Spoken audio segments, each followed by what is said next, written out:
ஐயம்மாள் நாயில் இருந்தோம், மலையாளம் இருந்தோம், எல்லாரும் தொடர்ந்து இந்த சபைக்கு வந்து கொண்டிருக்கிறார்கள்.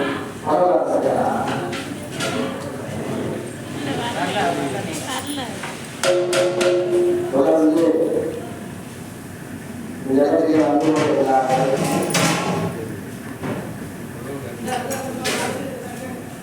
அவர்களுக்கு வரலாறு மீது அதிகமான பற்று. இருக்கிறவங்க எல்லாருமே வந்து மற்ற எல்லாத்தையும் நீங்க வழிபாடு பண்ணீங்க. அது நம்ம வரலாறு விடலாம் அப்படின்றாங்க. அதுதான் அவங்களுக்கு சிறப்பு. இந்த இடத்துக்கு நிறைய உதவி பண்ணிருக்காங்க. கொஞ்சம் மகால அதை சொல்ல முடியாது. அதனால கிராமப்புறத்துலாம் அந்தமா இந்த சபைக்கு அன்னதானத்துக்கு நிறைய உதவி பண்ணாங்க. அன்னதானம் அப்படின்னா வரலாறு அப்படின்னு சொல்லலாம். உதவி பண்ணக்கூடிய தாராளமாக உதவி பண்ணக்கூடியவாங்க. அவங்க எதையும் சமமாக காணமாட்டாங்க. அந்த அளவுக்கு எல்லா ஆண்டுக்கு முன் எல்லாம் நான் வளர்ந்து போகணும் அப்படின்னு எனக்கு சொன்னார்.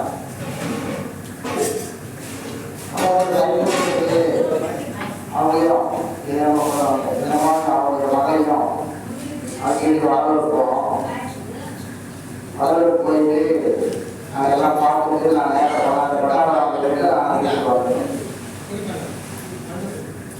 மொத்த செலவு அவங்களுக்கு செலவு தான். ஏன்னா எல்லாமே செலவு செய்ய முடியும். ஆனால் அதுதான் அவங்க கூட்டுப்படி நீங்கள் காணிப்பாங்க, அதுக்காக நான் செலவு பண்ணுறேன் அப்படின்ட்டு அதே ஒரு ரூபாவோட நான் செலவு பண்ணுறேன். ஆறு அவங்களுக்கு பெட்ரோல் அவங்களுக்கு செலவு, அதை எல்லா செலவும் அவங்களே பண்ணி தான் அது சொன்னேன். ஏன் இதை சொல்கிறேன்னு சொன்னால்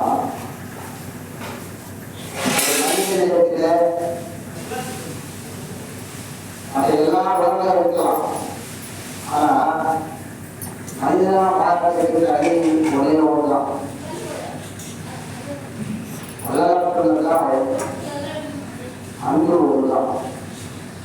அந்த அன்புக்கு கட்டுப்பட்டவங்கதான் மனிதனும். அது மனிதனுடைய அன்பு இல்லை.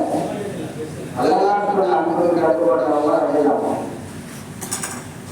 அதனால்தான் அவங்க வரலாறுனா அவ்வளவு உயிர் தருவோம்.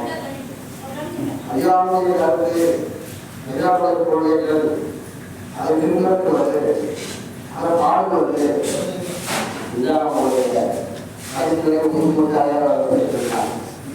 ஆனால் மரபு போயிட்டு வந்து 2-3 நாட்களே அவங்க அடுத்த ஒரு அதிகமாக ஒரு வாழ்க்கை அவங்களுக்கு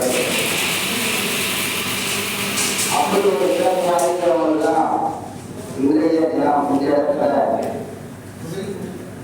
அன்னதானம் செய்வதற்கு அதை கொடுப்பட்டா எல்லாரையும் கலந்துருக்கீங்க. ரொம்ப மகிழ்ச்சி, ரொம்ப சந்தோஷம். அதனால் இந்த இடத்தில் நீங்கள் வரலாறுடைய அன்னதானம் பௌர்ணமி நல்லா நீங்கள் அன்னதானம் செய்ய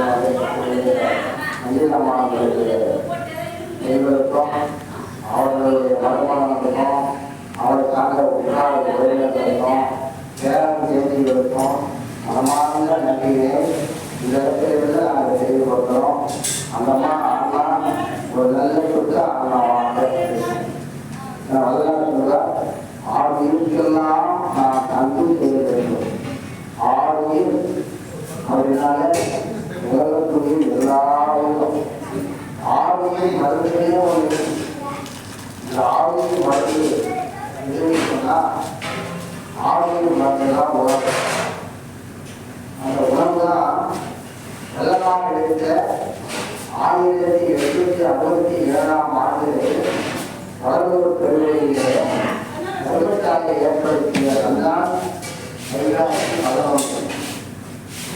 ஆறுயிர் மருந்து. மற்ற எல்லா மருந்துகளும் இருக்கும். ஆனால் ஆறுயிர் மருந்து என்கின்ற அந்த மருந்து உணவு ஒன்றுதான். அந்த உணவு சாப்பிட்டா மட்டும்தான் இந்த ஜீவன் இருக்கும். தாயுடைய கல்வி இருக்கிற வரைக்கும் அந்த குழந்தைக்கு தாயுடைய உணவு, தாயின் மூலமா அது உணவு கிடைச்சது. ஆனா வெளியில் வந்துட்டு பிறகு அந்த உணவு எப்படி கிடைக்கும்? அந்த வீட்டு கொடுக்குற உணவு தான். மற்ற இடத்துல அன்னதானம் பண்ணாம நீங்க சாப்பிட்டுக்கலாம். அதெல்லாம் வெள்ளநாடு கொடுக்குற அன்னதானம் போல ஆகும். ஏன்னு சொன்னா உயிருக்கு கொடுக்கிற உணவு இருக்குது. உயிரை எதுவுமே தெரியாதான் சன்மார்க்கம். வெள்ளநாட்டுக்கும் இந்த உணவுக்கு என்ன சம்பந்தம் அப்படின்னு சொன்னா உயிர் உணவு, உணவு உணவு இல்லை. உயிருக்கும் வெள்ளநாட்டுங்கிற உணவு தான் எல்லா உயிரும் இருக்கிறாங்க. எல்லா உயிரும் அழியும் போது உலகத்தில் இருக்கக்கூடிய எல்லா உயிரும் அழகும். தெரியாததான் என்ன பண்றாங்க? சாப்பிட்டு பழக்கப்பட்டு அதெல்லாம் சாப்பிட்டு அதுதான் மண்பூருக்கு நல்லா வந்து பக்குவப்படுத்து. அவைகளுக்கு அவை பட்டு இருக்குது. இதெல்லாம் மனிதனாக போய் கிடைக்கல.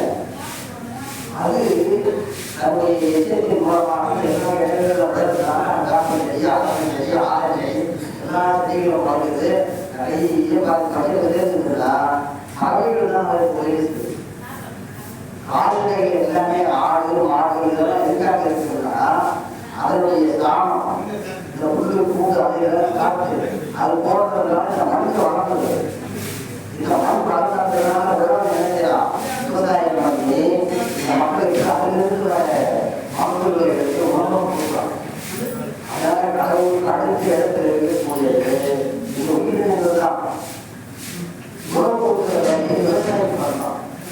அந்த விவசாயத்துக்கு உதவு தான் கடவுளுக்கு அடுத்த இடத்துல வச்சு பார்க்க வேண்டியது யாருன்னா விவசாயிகள் தான். எவ்வளவுதான் பணம் தேடலாமோ எவ்வளவுதான் தேடலாமோ ஒரு வேலை உணவு இல்லைன்னா நம்மளால என்ன செய்ய முடியும்? அதனால்தான் உணவை ஏற்படுத்திய வரவு துறையில இந்த மாதிரி சங்கங்கள்லாம் ஏற்படுத்தி சங்கங்களின் மூலமாக பசியோட வருகிற மக்களுக்கு சாப்பாடு கொடுக்க, அந்த சாப்பாடு கொடுக்கும்போது அந்த உயிர் என்ன செய்யலாம்? மகிழ்ச்சி அடையும். உயிர் மகிழ்ச்சி அடையும் போது என்ன ஆகும்? இறைவன் மகிழ்ச்சி அடையும். உடம்பு தான் தாய்க்கும் தந்தைக்கும் சொந்தமானது. அதை இடத்துல போய் இறைவனுக்கு அழுதுகிறோம், உடம்பு வச்சு அழுதுகிறோம். உயிர் போனது இது உயிர். அந்த உயிர் யாருக்கு சொந்தமானது? அது கடவுளுக்கு சொந்தமாகும். ஏன்னா உயிரை கொடுத்துதான் கடவுள் தான். கடவுள் உயிரை கொடுத்துருக்கான். இந்த தேக்கத்தை அம்மாவும் சேர்ந்ததுனால இந்த தேக்கம் கொடுக்குறது. அதெல்லாம் உயிர் பிரிச்சுட்டு ஜாக்கெட் வந்துச்சுன்னா அழுதுகிறோம். அவ்வளோ எவ்வளோ ஆகுது? கொஞ்ச நேரம் அதுபோல வந்து சரி இடத்துல வசதி இருக்கும் முடிஞ்சு வருதுல. அப்போ உயிர் என்பது அவ்வளவு முக்கியமானது. அதனால சொல்றாரு இந்த ஜாக்கெட்டில் தான் இந்த ஜாக்கெட்டை வரலாற்று முன்போல் பாதுகாக்க வேண்டும். நீங்க நினைச்சுக்காங்க இந்த ஜாக்கெட்டை இந்த உடம்பை முன்போல பாதுகாக்கலாம். கோபம், வெறுப்பு, அகங்காரம், ஆணவம் கடவுள் உள்ளே இருக்கிறாங்க கூட உணராம கடவுள் எங்க இருக்கான்? நமக்குள்ளதான் கடவுள் இருக்கான். அவனுக்கு இது எல்லாருமே கடவுள் தான் நமக்கு தேவை. அப்போ எல்லா கடவுள் நமக்குள்ள இருக்க மாட்டாங்க.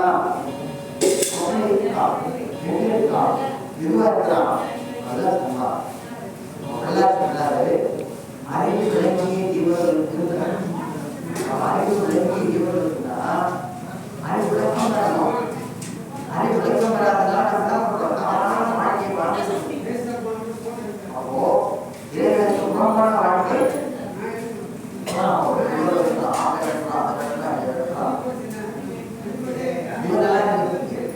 முடியுமா? கடவுளுக்கு புறமான உயிரை கட்டணும். இந்த சாப்பிட்றதுக்கு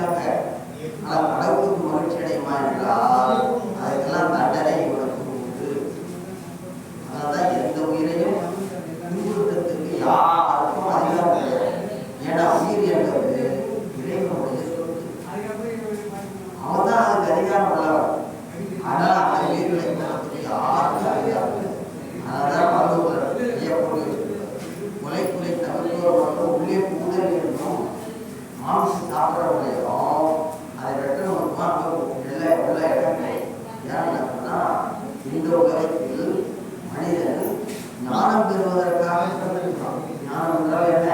தெளிவு பெறணும். தெளிவு பெற்ற பிறகு அறிவு தெளிவு பெறணும். அதுக்காக பிறந்திருக்கான். அதுக்காக கட்டப்பட்ட இடம் தான் வடலூர்ல ஞானசாலை. அப்ப அதுக்குள்ள போகும்போது ஒரு சுத்தம் கட்டாமா? இப்ப அப்பா சொல்லிட்டாங்க உள்ள இறைவன் இருக்கிறான்னு சொல்லிட்டாங்க. வெள்ளிக்கிழமை வருது, திங்கக்கிழமை வருது, ஒரு அமாவாசை வருது, ஒரு பௌர்ணமி வருது. நான் இப்படி என்ன செய்ய மாட்டேன் பசங்களுக்கு மாமி சொல்றது ஒரு முட்டை கூட செய்ய மாட்டேன். காரணம் என்ன? அது அசுத்தம். சுத்தமானதான் செய்யணும் நினைக்கிறோமா இல்லையா? ஆனா அவங்களே யாரும் இல்லை, கடவுள் இருக்கா. நாம் சாப்பிட்றோம் யாருக்கு கொடுக்குறோம்? கடவுளுக்கு கொடுக்குறோம், உயிருக்கு கொடுக்குறோம். அப்போ நாம் சாப்பிட்றோம் சுத்தமாக இருக்கணுமா அசுத்தமாக இருக்கணும்? அப்போ செவ்வாய்க்கிழமை திங்கட்கிழமை வெள்ளிக்கிழமை அவன் 10 நாள் அசுத்தமாக இறைவன் பாதிக்கணும் பாதிக்கணும். மது அருந்து பட்டியமாக அத்தியத்தில் மாமிசத்தை தேடுகிறோம். இந்த கடையில் இது ரெண்டு சாப்பிட்டு மருந்தத்தை தேடலாம். அது அறிஞரும் மாமிசம் தரலாம். அதுக்கு மருத்துவரை நோக்கி அவங்க போகிற மருந்துகளை போய் நிற்கலாம். கூட்டம் பாருங்க. பார்த்தீங்கன்னா நாளைக்கு பார்த்தீங்கன்னு வச்சுக்கோங்க, 1000 வேணா மதுக்கடையில் சொல்கிறேன், ஞாயிற்றுக்கிழமை வேணா மாமிசக்கடையில் கூட்டம். இதெல்லாம் சாப்பிட்டு உடம்பெல்லாம் அழுத்து போயிட்டு உடம்புல இருக்கிற செல்கள் கூட போயிட்டு அடுத்த மருத்துவ போய் அங்கே போயிருப்பான். வாழ்க்கையை வாழறதுக்கான வழி சொன்னவர் அல்ல, எப்படி வாழணும் சொன்னவர் அல்ல. அவங்க இறைவன் குடியிருக்கக்கூடிய இந்த இடத்துல இது ஒரு கோயில் தான். அதனால்தான் வரலாற்று முன்னவர் தாய்மான சொல்றார், கோயில் எனவே புகசம் அங்கே வச்சிடை பூசங்களை பார்த்தாய். நான் ஒரு பூசங்களை தயாரிப்பு வாபஸ் செய்கிறேன், நீங்க வா அப்படின்னு கூப்பிடாத இறைவனை. அப்போ நான் இறைவன் மகிழ்ச்சி அடைவான், நான் மகிழ்ச்சி அடைய மாட்டான். என்ன பண்ணுவான் தெரியுங்களா? ஒரு காலகட்டத்திலேயே தூக்கி போட்டு போயிட்டே இருக்கும். முன்னாடி என்னால் என்ன பண்ண முடியாது, நான் வந்து நான் பயணிக்க முடியாது. ஏன்? நான் உள்ளே இருக்கிறது தெரியாம நான் படாத பாடுபடுத்துறேன். முன்னாடி நான் தொடர்ந்து பயணிக்க முடியுமா? எப்படி முடியும்? ஒரு கணவன் மனைவியே கணவன் குடிச்சிட்டு வர ஆட்சிக்கிறா சேர்த்துருக்கிறா என்ன பண்ணுவான்?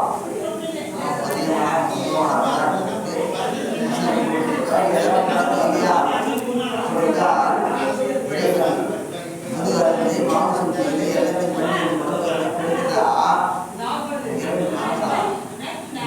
நானே அதை என்ன பண்ணுறீங்க? படாத பாட்டு உள்ள உள்ளடா இருக்கிறேன்னு தெரியாம அவன் என்ன பண்ணுவாங்க? என்ன வரும்? பணம் வரும்.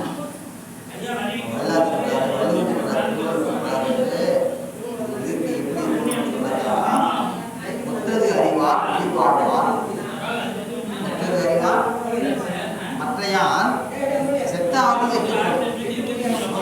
யாரு செத்து போனோமா? நினைக்கணும்.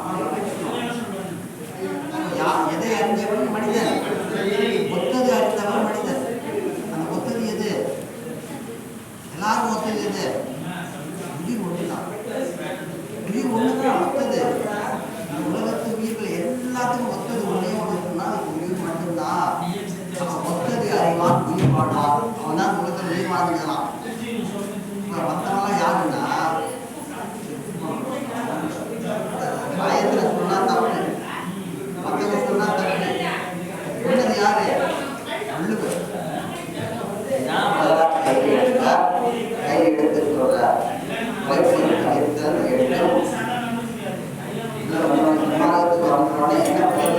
கட்டளைய மாவு சாப்பிடக்கூடாது, சமைக்கிறவங்க சாப்பிடக்கூடாது, நடத்துறவங்க சாப்பிடக்கூடாது, உணர்ந்தவங்க சாப்பிடக்கூடாது. நான் பேசுறேன், உள்ள வாங்கிருக்கீங்க, உள்ள வாங்கி நம்ம எப்படி நடக்கணும்?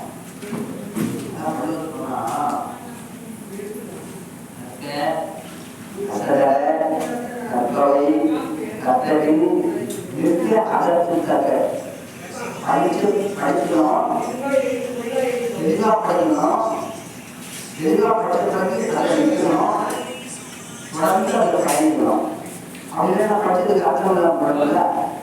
அப்போ படிக்கணும், தெளிவாகணும், தெளிவான பிறகு அதனுடைய அர்த்தம் அதெல்லாம் படிச்சதுக்கு அர்த்தம். இப்போ நான் படிச்சதுக்கு அது சம்மந்தம் இல்லாமல் இருக்கோம். ஏன் அந்த வேலைக்கு வாங்குறோம்? நம்ம வேலைகள் என்ன? அது நம்ம எங்கே சேர போகிறோம்? வீட்டில் வந்துருக்கோம், இங்கே வந்துருக்கோம், வீட்டில் தெரியும். சாயந்தரம் பார்த்துட்டு போனோமா இல்லையா? வீட்டுக்கு போன என்ன பண்ண வீடு வருவாங்களா?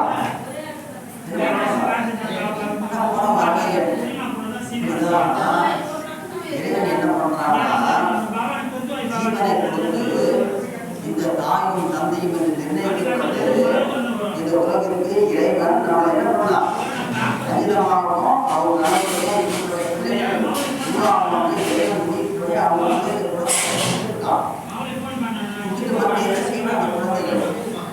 வளர்த்து நல்ல எடுத்துக்கலாங்க. விவசாயம் நல்ல கதையெல்லாம் பார்த்தோம். அந்த மாதிரி இந்த உயிர் என்ன செய்யணும்? தன்னுடைய கடமையை செய்து இந்த ஆன்மா ஒரு லாபத்தை தேடணும். எதை தேடணும்? ஒரு வியாபாரம் பண்றோம், நஷ்டத்துக்கு வியாபாரம் பண்ணுவாங்க, லாபத்துக்கு வியாபாரம் பண்ணுவாங்க. அப்போ இந்த ஆன்மா என்ன செய்யுறீங்க? தேவையற்றதையெல்லாம் செய்து நஷ்டமடைங்க. அதான் பாடம் இறைவன். அமைச்சது எல்லாமே வரலையே, நான் மனப்பில் இந்த எழுத்துக்கள் எல்லாமே மறுபடியும் திருப்பி வரலையே, கணக்குக்கே வரலையே அப்படின்றதுனால பிறவியை முடிச்சுட்டு போயிட்டு வருது. பேர் சாமி சித்தர்னு பேர் வரலாறு. சித்தர்கள் வழியாக வந்தவங்க வாழையடி வாழையென வந்து திருக்கூட்டம் வர யாரும் சொல்றாரு. அந்த நெய்யடியாரோட கூட்டத்திலிருந்து வரதான் நானு நீ வந்திருக்க. ஆனா முடிச்சுட்டு போயிட்டுக்கிற வள்ளற்பெருமான அருட்பெரும் ஜோதி ஆண்டவர் இறைவன் என்ன சொல்றாரு? ராமலிங்கம், நீ மறுபடியும் பிறவி எடுக்கணும். நான் எல்லாத்தையும் முடிச்சுட்டு வந்துட்டேன்டா இறைவா, என்னவா மறுபடியும் போகிறேன்னா இல்லப்பா, போனவங்க பூரா என்ன செய்யறாங்க? எதற்காக போனவனே தெரிய மாட்டேங்குது. அவங்க போயிட்டு இருக்குது, இறந்து போயிட்டு இருக்கு, அநியாயமா அழிஞ்சு போயிட்டு இருக்குது. தன்னுடைய கடமையை செய்து ஆண்டாளாம் உலகத்துக்கு வரல. இதையெல்லாம் உண்மையை விளக்கி இதையெல்லாம் என்ன சொல்றாருன்னா, மலர் எழுதி வச்சிருக்காரு. மாவுலகம் காற்றே அப்படின்றது இந்த விஷயத்தெல்லாம் சொல்றாரு. ஏறுற்ற சுகநிலை அடைந்திட நீ என் பிள்ளை ஆதலாலே வள்ளலாரை இறைவன் சொல்றார். ஏறுற்ற சுகநிலை, ஏறுற்ற சுகநிலைன்னா இங்க உலகத்தில் இருக்கிற ஜீவன் மனித குலம் மனித குலப்படுத்தவன்னா மேல் நோக்கிய செல்வதற்கான உலகத்தின் உண்மையை தெரிந்து செல்வதற்காக நான் அனுப்பிச்சு வச்சுக்கிறேன். அது எல்லாம் அங்கே அழிஞ்சு போயிருக்குது. அதையெல்லாம் நீ போயிட்டு நல்ல கருத்துக்களை எல்லாம் சொல்லி ஏறுற்ற சுகநிலை அடைந்திட நீ என் பிள்ளையாதலாலே நீ என் பிள்ளையாதலாலே நீ வேலை புரிய அவங்க வேலையை சொல்லி அந்த வேலையை சொல்லி இந்த வேலையை பண்ணி அந்த உலகத்தில் மனிதர்கள் செய்யலாம். இல்லை நான் போய் செய்ய முடியாது, அது நீ போய் செய்ய முடியாது. நான் இதெல்லாம் சொல்லியிருக்கிறேன். இதெல்லாம் செய்ய நம்ம என்ன பண்ணலாம்? இது அப்சப்படலாம். இதெல்லாம் இரக்கத்தால் கொள்கிறது, ஏதுரைத்தே இரக்கத்தால் விடுமுறைத்தே. இதெல்லாம் இந்த நிலையை அடைவதற்காக குறித்து நாம் இரக்கத்தால் விடுமுறைத்தேன்.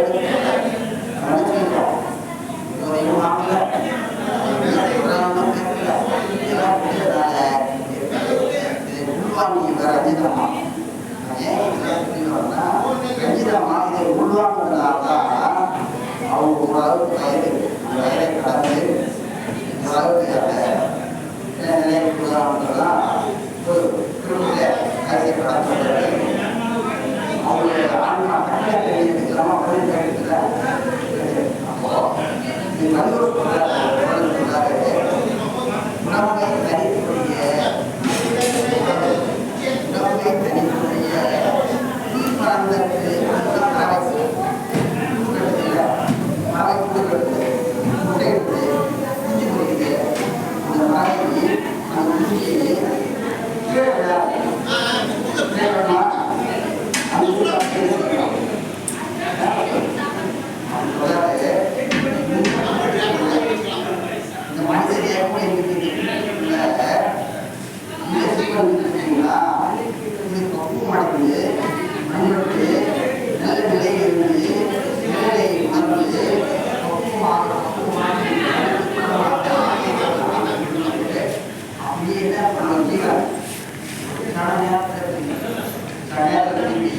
இறைவனுடைய திருப்படியை அடையணும்.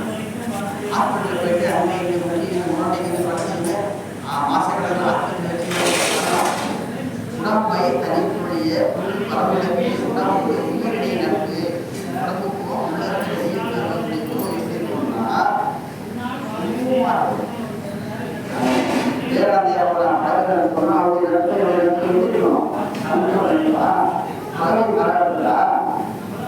ஆராய்ந்து மனிதனை எப்படி தெரிந்து அவர்களுடைய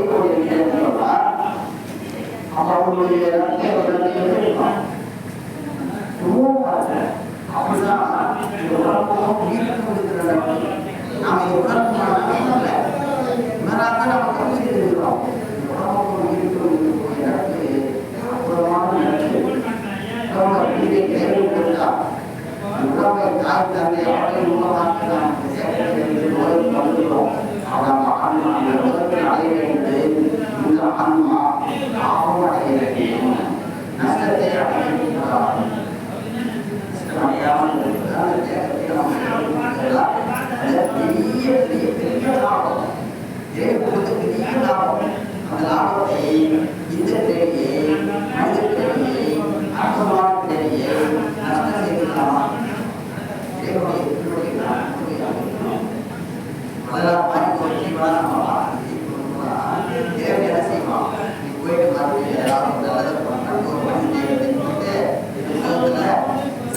நல்லதெல்லாம் இருக்கா, அதெல்லாம் செய்திருக்கா அப்படின்னு என்ன செய்வாங்கன்னா அதற்கு தகுந்த தாயும் தந்தை இடத்துல அவங்க சிபாரிசு பண்ணி அந்த தாயும் தந்தையின் திருமணம் கூட அப்ப அவங்களுக்குள்ள அந்த கருவை உருவாகி ஒரு ஆணுடைய உள்ள இருந்து ஒரு தாயினுடைய கர்ப்பப்பைக்கு அனுப்பி அங்கிருந்து 10 மாதம் வளர்த்து அதன் மூலமாக இந்த உலகிற்கு வருகின்ற இந்த சேர்மம் தான் அற்புதமான நிலையிலே இருக்கின்ற எல்லா உயர்ந்த நிலையாக பெரிய உணராத காரணத்தினால் நாம் என்ன செய்யணும்?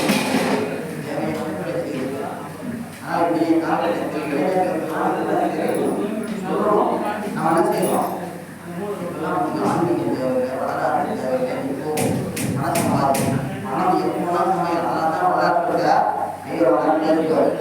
நான் ஏன் சொல்றேன்னா அப்புறம் சேர்த்துக்கலாம் அப்புறம் பார்க்கலாம் கிடையாது. அந்த கல்வி மாறும் கல்வி, அது இந்த கல்வி சிலபஸ் ஆனால் வளர்ப்பு வாங்கக்கூடிய கல்வி எல்லாம் சாகா கல்வி எல்லாம் புரிஞ்சுக்கணும். இதெல்லாம் என்ன கல்வி? சாகா கல்வி. எப்போதும் மாறாது, எப்போதும் மாறாது. இந்த கல்வி தெரிஞ்சுக்கிட்டா இன்றைய இளைஞர்கள் இதை தெரிஞ்சுட்டாங்க வச்சுங்க, அவங்களுக்கு நடக்கும்போது வாழ்க்கையை போகும்போது ஆணும் பெண்ணும் சேர்ந்து இந்த ஈரத்தை நடத்துகின்ற பொழுது இந்த உலகம் எதுக்கு பிறந்தோம்? பணம் சம்பாதிக்கிறதுக்காக பிறக்கல, பதவிகளை வைப்பதற்காக பிறக்கல. இது வந்தது நம்ம வாழ்க்கை வாழ்க்கை செய்யணும். ஆனால் நம்ம எதுக்கு முக்கியம்? மீட்புகளை உணர வேண்டும். இல்லறம் அல்லது நல்ல அறவில்லை. இல்லறத்தில் இருக்கிறவங்க எல்லாருக்கும் என்ன பண்ண முடியும்? அதனால தான் வளர்ப்பு மாட்டோம்னா இல்லற ஞானிகள் சொல்றார். இல்லறத்தில் இருக்கிறவங்க யாரு? ஞானிகள், யோகிகள், தவசிகள். எல்லாம் இல்லறத்திலிருந்து செய்யக்கூடிய இல்லற வாழ்க்கையை சரியாக நடந்து கணவன் மனைவி நாம் பெற்றெடுத்த தாய் தந்தையை புரிந்து கொண்டு நடக்கின்ற பொழுது இந்த உலகம் சிறப்புடையதாக மேற்புடையதாக இருக்கு. அதனால்தான் வளர்ப்பு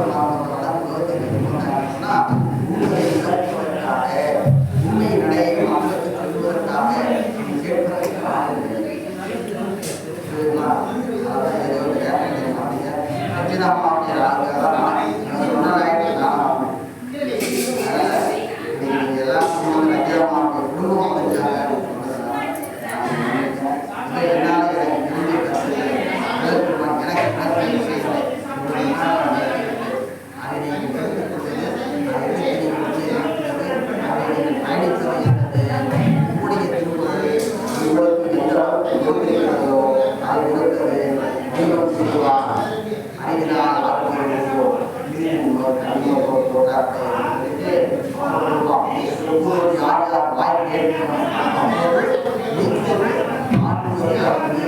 நான் சொல்றதை வச்சு நீ எடுத்துக்கணுன்ற அவசியம் இல்லை.